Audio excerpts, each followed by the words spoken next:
मैंने YouTube पर बहुत खोज की कि क्या ताजमहल हिंदू मंदिर है। इस संबंध में मुझे YouTube पर कोई वीडियो नहीं मिला, क्योंकि किसी की हिम्मत ही नहीं थी कि ऐसे विवादित मुद्दे पर वीडियो बनाए। वो लोग जानते हैं कि ऐसे विषय पर वीडियो बनाने पर वीडियो पर डिसलाइक्स आएंगे, जिससे वीडियो ज्यादा लोगों तक नहीं पहुंचेगा। पर मैंने सोचा क्यों ना इस बात को सभी के सामने रखा जाए। आप वीडियो देखें उससे पहले इस वीडियो के लाइक बटन को दबा दीजिए, ताकि YouTube इसे ज्यादा से ज्यादा लोगों तक पहुंचाए। अगर यह वीडियो सफल हुआ तो और भी यूट्यूबर और एजेंसीज इस विषय पर वीडियो बनाएंगे, जिससे यह बात पूरे भारत में फैल जाएगी। इस वीडियो के अंत में मैंने एक ऐसी बात बताई है जो ये सिद्ध कर देगी कि ताजमहल एक शिव मंदिर था। तो ये वीडियो अंत तक जरूर देखिएगा कि क्या हुआ जब एक व्यक्ति ने ताजमहल के बंद पड़े कमरे के अंदर झांक कर देखा। तो उम्मीद है आपने लाइक बटन दबा दिया होगा। चलिए शुरू करते हैं। भारतीय इतिहास के पन्नों में यह लिखा है कि ताजमहल को शाहजहां ने मुमताज के लिए बनवाया था। वह मुमताज से बेइंतहा मोहब्बत करता था। दुनिया भर में ताजमहल को प्रेम का प्रतीक माना जाता है, लेकिन कुछ इतिहासकार इससे इत्तेफाक नहीं रखते। उनका मानना है कि ताजमहल को शाहजहां ने नहीं बनवाया था, वह तो मुगलों के भारत में आने से पहले से ही बना हुआ था। बस मुगलों ने तो ताजमहल में हेरफेर करके इसे इस्लामिक लुक दिया था। प्रसिद्ध शोधकर्ता और इतिहासकार पुरुषोत्तम नागेश ओक ने अपनी शोधपूर्ण पुस्तक में तथ्यों के माध्यम से ताजमहल के रहस्यों से पर्दा उठाया है। उन्हीं की किताब के पन्नों से प्रस्तुत है यह वीडियो। ओक के अनुसार ताजमहल पहले जयपुर के महाराजा के अधीन था, जिसे शाहजहां ने चंद रुपयों में खरीद लिया और अपनी बेगम मुमताज की कब्र वहां खोद दी। पर असल में मुमताज की कब्र उत्तर प्रदेश के बुरहानपुर में है, जो आज भी वहां पर मौजूद है। आप खुद जाकर देख सकते हैं। तो भला एक ही इंसान की दो कब्रें कैसे हो सकती हैं? शाहजहां अगर मुमताज से बेइंतहा मोहब्बत करते थे तो उनको अपने हरम में हजारों हिंदू महिलाओं को कैद करके नहीं रखना चाहिए था, और न ही उनको मुमताज के अलावा किसी और से विवाह करना चाहिए था। हाँ, ये बात ठीक है कि इस्लाम में एक से अधिक विवाह जायज है, पर इस्लाम में भी 3 विवाह तक जायज है। पर इन्होंने तो बीवियों की लाइनें लगा दी थी। इतिहासकार पुरुषोत्तम ओक ने अपनी पुस्तक में लिखा है कि ताजमहल के हिंदू मंदिर होने के कई सबूत मौजूद हैं। सबसे पहला सबूत यह है कि ताजमहल के मुख्य गुंबद के किरीट पर जो कलश है वह हिंदू मंदिरों की तरह है। आप स्क्रीन पर देख सकते हैं कि यह कलश बिल्कुल हिंदू मंदिरों की याद दिलाता है। यह शिखर कलश आरंभिक 18वीं सदी तक सोने का कलश था। सोने के कलश को अंग्रेज अपने साथ ले गए। अब यहाँ पर कांसे का कलश लगाया हुआ है। आज भी हिंदू मंदिरों पर स्वर्ण कलश लगाने की परंपरा है। यह हिंदू मंदिरों के शिखर पर आमतौर पर पाया जाता है।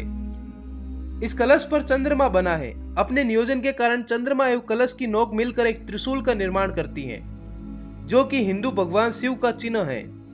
अब आप दिमाग दौड़ाइए कि हमने किताबों में पढ़ा है कि ताजमहल का निर्माण 1632 में शुरू हुआ था और हमारी बेगम मुमताज का इंतकाल तो 1631 में ही हो गया था। तो क्या एक बार 1631 में मुमताज को जमीन में दफना के 1632 में ताजमहल बना के वापस मुमताज को जमीन में से निकाल के ताजमहल में दफनाया गया? अब आप स्क्रीन पर इस फोटो को देखिए। कब्र के ऊपर गुंबद के मध्य से अष्ट धातु की एक जंजीर लटक रही है। ताजमहल में महादेव के शिवलिंग पर जल सिंचन करने वाला स्वर्ण कलश इसी जंजीर से लटका रहता था। उसे निकालकर जब शाहजहां के खजाने में जमा करा दिया गया था तो वह जंजीर ऐसे ही लटकी रह गई। उस पर लॉर्ड कर्जन ने एक दीप लटकवा दिया, जो आप आज भी देख सकते हैं। ताजमहल का वास्तविक नाम तेजो महालय था, जो शिव का एक मंदिर था।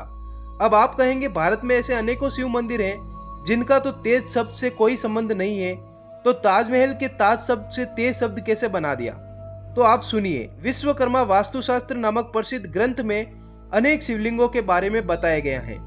उसमें एक तेज लिंग के बारे में भी वर्णन आता है। तेज लिंग वही लिंग है जो ताजमहल में स्थापित था, और यह ग्रंथ हजारों साल पुराना है। आगरा को प्राचीन काल में अंगिरा के नाम से जाना जाता था, क्योंकि यह ऋषि अंगिरा की तपोभूमि थी। अंगिरा ऋषि भगवान शिव के बहुत बड़े उपासक थे। बहुत प्राचीन काल से ही आगरा में 5 शिव मंदिर बने थे। यहाँ के निवासी सदियों से इन 5 शिव मंदिर में जाकर दर्शन व पूजन करते थे। लेकिन अब कुछ सदियों से ये शिव मंदिर 4 ही शेष रह गए हैं। 5वां शिव मंदिर आखिर कहाँ गया? 5वां शिव मंदिर सदियों पहले कब्र में तब्दील कर दिया गया है। स्पष्ट है कि वह 5वां शिव मंदिर ही तेजो महालय था, जिसे आमतौर पर आज ताजमहल के नाम से जानते हैं। हिंदू मंदिर प्राय नदी या समुद्र तट पर बनाए जाते हैं। ताज भी यमुना नदी के किनारे पर बना है, जो कि एक शिव मंदिर के लिए उपयुक्त स्थान है। क्या आप कभी ताजमहल देखने गए हैं? आपने कभी एक बात पर गौर किया है कि ताज के दक्षिण में एक प्राचीन पशुशाला है। वहां पर तेजो महालय की पालतू गायों को बांधा जाता था। अब आप ध्यान करिए, मुस्लिम कब्र में गाय का कोठा होना एक असंगत बात है। क्या आज भी कोई ऐसी दरगाह या कब्र है जहां पर गाय की गौशाला बनाई गई हो? नहीं ना, पर हिंदू मंदिरों में गाय की गौशाला बनाना आम बात है। अब थोड़ा इस फोटो को देखिए। ताजमहल के मेन प्रवेश द्वार पर कमल बना हुआ है।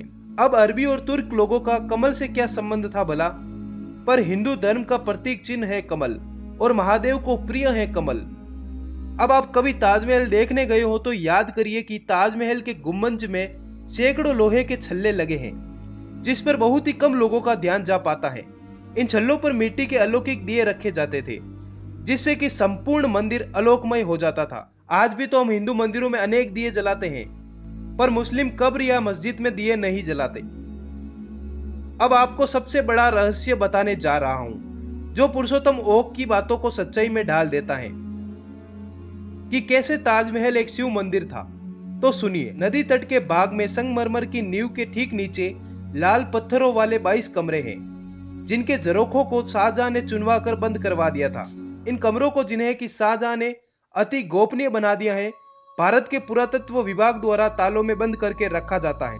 सामान्य दर्शनार्थियों को इनके विषय में अंधेरे में रखा जाता है। इन 22 कमरों की दीवारों तथा भीतरी छतों पर अभी भी प्राचीन हिंदू चित्रकारी अंकित है। इन कमरों से लगा हुआ लगभग 33 फुट लंबा गलियारा है। गलियारे के दोनों ओर एक एक दरवाजे बने हुए हैं। इन दोनों दरवाजों को इस प्रकार से आकर्षक रूप से ईंटों और गारे से चुनवा दिया गया है ताकि कि वे दीवार की तरह प्रतीत हो। शाहजहां द्वारा चुनवाए गए इन दरवाजों को कई बार खुलवाया और फिर से चुनवाया गया है। सन 1934 में दिल्ली के एक निवासी ने दरवाजे के ऊपर पड़ी एक दरार से अंदर झांककर देखा। उसने भीतर एक वृहद कक्ष और वहां के दृश्य को देखकर वह हक्का बक्का रह गया तथा भयभीत सा हो गया। वहां बीचों बीच भगवान शिव का चित्र था, जिसका सिर कटा हुआ था। उसके चारों ओर बहुत सारी मूर्तियों का जमावड़ा था। ऐसा भी हो सकता है कि वहां पर संस्कृत के शिलालेख भी हो। यह सुनिश्चित करने के लिए कि ताजमहल हिंदू चित्र, संस्कृत शिलालेख, धार्मिक लेख, सिक्के तथा अन्य उपयोगी वस्तुओं जैसे कौन कौन से साक्ष्य वहां छुपे हो, उनकी 7 मंजिलों को खोलकर साफ सफाई कराने की तुरंत आवश्यकता है। फ्रांसीसी यात्री बेरनियर ने लिखा है कि ताज के निचले रहस्यमय कमरों में गैर मुस्लिमों को जाने की इजाजत नहीं थी, क्योंकि वहां चौंधिया देने वाली वस्तुएं थी। यदि वे वस्तुएं शाहजहां ने खुद ही रखवाई होती तो वह जनता के सामने उनका प्रदर्शन गौरव के साथ करता, परंतु वे तो लूटी हुई वस्तुएं थी और शाहजहां उन्हें अपने खजाने में ले जाना चाहता था, इसलिए वह नहीं चाहता था कि इन्हें कोई भी देखे। नदी के पिछवाड़े में हिंदू बस्तियां, बहुत से हिंदू प्राचीन घाट और शमशान घाट बना हुआ है। यदि शाहजहां ने ताजमहल को बनवाया होता तो आप खुद सोचिए, तो इन सबको वह नष्ट जरूर करवा देता। अब सुनिए, 1932 में ताजमहल के इन कमरों को ढकने के लिए जो दीवार बनाई गई थी, उसमें दरार आ गई थी, तो कारीगरों को बुलाया गया। एक कारीगर जब ईंट हटा रहा था तो उसकी नजर उस बंद पड़े कमरे पर गई, जहां पर शिव जी के महाकाल रूप की पेंटिंग को उसने साफ साफ देखा। उसने ये बात वहां खड़े अंग्रेज अधिकारी को बताई। अंग्रेजों ने उन भारतीय कारीगरों को उसी दिन हटा दिया और वहां विदेशी कारीगर बुलाए गए। मतलब अंग्रेजों को भी पता था कि यहाँ पहले कोई विशाल शिव मंदिर था। पुरुषोत्तम ओक के अनुसार बादशाहनामा, जो कि शाहजहां के दरबार में लेखा जोखा की पुस्तक है, में स्वीकारोक्ति है कि मुमताज को दफनाने के लिए जयपुर के महाराजा जय सिंह से एक चमत्कार बड़े गुंबद वाला विशाल भवन लिया गया है, जिसका उचित मूल्य चुकाया गया है, जो कि राजा मान सिंह के भवन के नाम से जाना जाता है, जो हिंदुओं का पूजनीय स्थल है।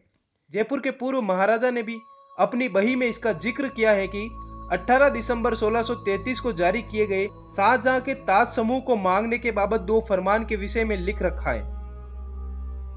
यह बात जयपुर के उस समय के शासक के लिए गौर लज्जाजनक थी और इसे कभी भी आम जनता के बीच में पेश नहीं किया गया। तो धन्यवाद दोस्तों। मुझे पता है कि इस वीडियो पर बहुत से डिसलाइक आएंगे। ऐसे भी लोग हैं जो ये चाहते हैं कि यह विषय आम जनता के बीच में ना आए, इसलिए इस वीडियो पर डिसलाइक करके इस वीडियो को दबाया जाएगा, जिससे कि यह वीडियो ज्यादा लोगों तक नहीं फैल पाएगा।